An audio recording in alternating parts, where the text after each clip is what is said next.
Şimali Koreya beynəlxalq ictimaiyyətin gözləntilərinə zidd olaraq nüvə silahı proqramından əl çəkməyəcəyini bəyan edib. Ölkə lideri Kim Çenin mürəkkəb qlobal vəziyyət fonunda Şimali Koreyanın nüvə dövləti mövqeyindən istifadə etməsinin ən doğru yol olduğunu deyib. Daha ətraflı Şərqi Asiya ölkələri üzrə xüsusi müxbirimiz Afaq Cəfərova çatdırır.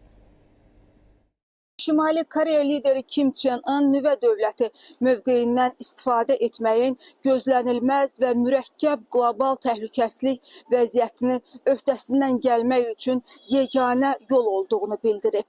Koreyanın Mərkəzi Xəbər Agentliyinin yaydığı məlumata əsasən Kim Çen-in hegemon qüvvələrin acgözlüyü səbəbindən ağla gəlməz hadisələrin baş verdiyini, bunun da dünyada qarşıdurmaları daha da şiddətləndirdiyini vurğulayaraq ABŞ-ni Avropada və Yaxın Şərqdə qan tökülməsinə görə ittiham eləyib. Şimali Koreya lideri ABŞ və Cənubi Koreyanı ortaq nüvə mövqeyini davamlı olaraq təkmilləşdirməklə Koreya yarımadasındakı vəziyyəti daha da təhlükəli etməkdə günahlandırıb.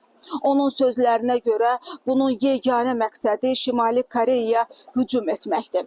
Məqalədə o da qeyd olunur ki, Kim Çen-in həmçinin adi silahların istehsalı və 10.000 tonluq strateji idarə olunan raket kreyserinin də inşasının sürətləndirilməsini əmr eləyib.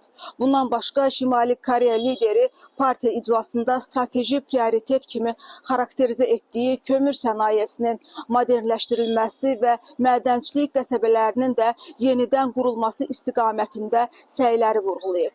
Qeyd edək ki, özünü nüvə dövləti elan edən Şimali Koreya illərlə davam edən diplomatik səylərinə baxmayaraq heç nəyin onun nüvə silahından imtina etməyə inandıra bilməyəcəyini söyləyib.